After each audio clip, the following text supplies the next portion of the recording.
All right, hello, this is Deirdre, Benjamin, and Kristen representing the firm Tsunami from the industry Apricot. We will be detailing Tsunami and its brand's performance this semester, as well as our experience working with the MarkStrat simulation. Next slide, please. Overall firm performance. Here we have a comparison of Tsunami in period 1, starting in 5th place versus our end position, last place, in period 8. Tsunami started off strong with a lot of growth and promise, even moving all the way up to 4th position in period 2 and maintaining that for periods 3 and 4 before slipping back into 4th in periods 5 through 7 and eventually landing in 6th or last place for their final period, period 8. You can see by our final SPI, revenue, net contribution, and cumulative NC that our resulting numbers were not ideal in comparison to standards set by our competitors. Next slide. This is our company profit and loss statement, again to further illustrate our gradual demise, specifically within the last 4 periods. In period 6, we took a big hit but seemed to bounce back for period 7 due to the brand changes that we were implementing in period 5. Overall, you can see how our revenue decreased significantly from almost $64 million to $34 million. Next slide. Brand performance. Tsunami had 4 brands total, 2 original, Tone and Tops, and 2 newer, Toll and Torn. Tone initially started off strong with 25.6% market share and an ideal awareness of 74%. We went after professionals and high earners, which was detrimental to the brand's success. We ended up pulling this brand from our firm in period 7 because it was losing revenue. Our brand Tops targeted explorers and did fairly well. In period 4, one of our best periods, brand awareness for Tops was 84%, purchase intentions was 70.8%, and market share was 71.7%, earning the top spot for explorers. Tops was the 3rd most selling brand by volume at 180,000 units sold in that period, and it was in 3rd place for top selling brands at $65 million.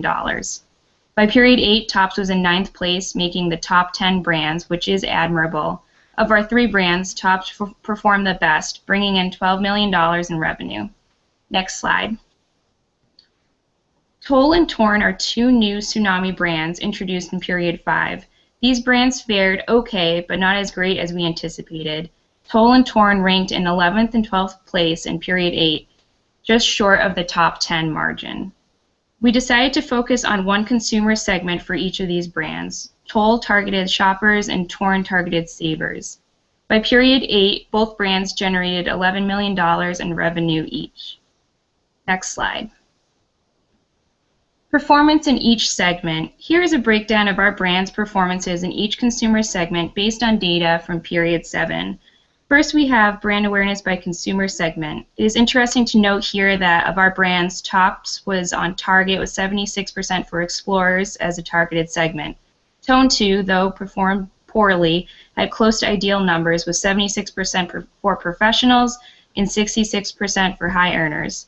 Torn and Toll had small percentages of their targeted segments, possibly because they were introduced so late in the simulation.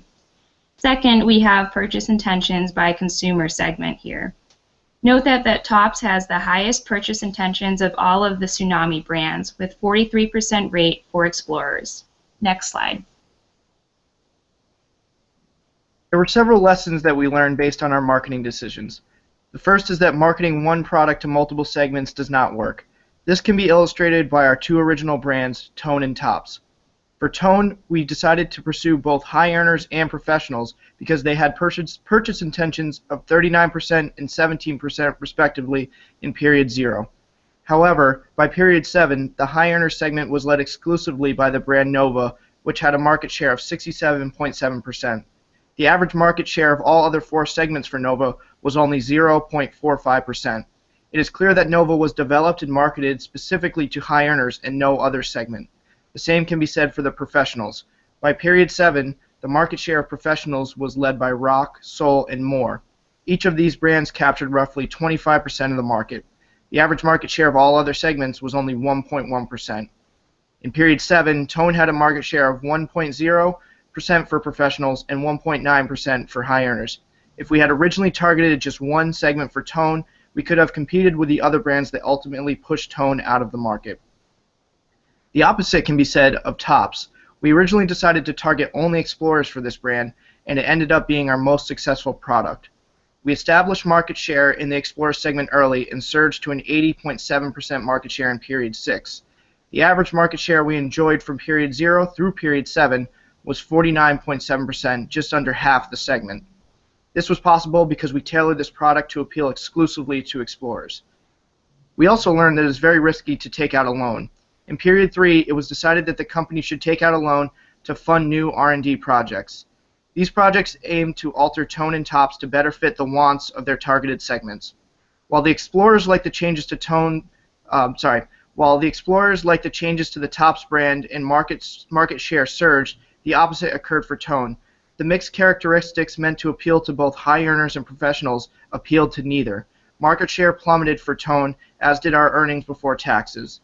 In period 3, our earnings before taxes were $26 million, a record high for our company. After period 3, the final 5 periods averaged only $6.8 million in earnings per period. We were stuck paying back the loan, which cut into our subpar earnings and ultimately caused our stock price to fall. Finally, we learned that introducing products too late is ill-advised. By period 6, Tone was losing money and Tops was unable to increase its earnings because of the shrinking market share of Explorers. We decided to introduce 2 products, Toll and Torn, to target shoppers and savers respectively. These were the largest segments, and we wanted to rejuvenate the company by capturing some of the market share. However, the new products did not hit the shelves until period 7, which was by far the latest for any new product to be introduced. The latest other companies introduced new brands was in period 5. The leading brands in shoppers and savers segments had already been established by the time Torn and Toll hit the shelves. Our new products were unable to gain much traction in such a short period of time. If we had introduced them earlier, we would stand a better chance to cut into the market share of shoppers and savers and increase our profits. We began period 0 through period 7 with 2 brands, Tone and Tops, and we focused specifically on high earners and professionals for Tone, and for Tops we focused specifically on Explorers exclusively. By the end of period 8, we decided to drop Tone due to decreasing sales throughout the periods, and we decided to continue with Tops, which had done fairly well throughout the periods. Since we had launched the R&D project for Toll and Torn, we decided to launch that in the last period, which again proved disastrous. We did have 3 different market segments. At the end of the game was Explorers, Shoppers, and Savers. The decision to go with Shoppers and Savers was because, as a result of the market research studies that we had ordered, we had noticed that the market segments that we had been targeting all along, Explorers, high earners, and professionals, were losing interest. So the largest market, Shoppers and Savers, each represented 39% each. So we decided to perhaps capitalize on that interest and gain sales that way. But as we had learned, it was too late at that point to build our brands. Next slide. Now, if we take a look at the products, if we look at Legend versus Tsunami, Legend was the top firm throughout the simulation. And if we take a look at features, design, battery, display, power, price, base cost, and base cost, the percentage of the price, we see that Legend had completely dominated the market. They also were really adept at launching new products early. If you notice, Loaded and Looker were launched in period 3. We decided to launch Toll and Torn in period 7, which was too late again to build our brand. So there are certain things that we did learn from Legend. If we had more periods to go, I think that we would be able to capitalize more on some of our product features and make sure that we had the right price. Next slide. When we take a look at price and we look at Legend's performance for Loaded, Lock, and Looker, two of their brands were the top brands overall in the whole entire market. And they were really adept at 2 things. They were adept at product and they were adept at price. If we look at Toll, Tops, and Torn, the prices that we have in general were too low, and we also didn't have an attractive product in terms of design and power for the actual consumers to be interested in buying our product. So if we had spent more on actually building the features, we could have commanded a higher price. If you take a look at the price of Loaded is $449, whereas we had the top price for us was Tops of $365. It's a significant increase, and they were able to gain more margin at that point. Next slide. In terms of place as a marketing concept, we learned the hard way that it is important to have representation and distribution coverage in each consumer channel in period 1, such as specialty stores, mass merchandisers, and online stores.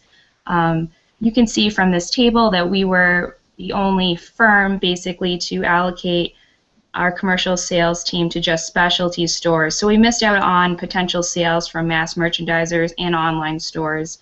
And this was, again, a hard lesson that we learned and that we tried to implement going forward in order to make those adjustments and capitalize on those missed sales. Next slide.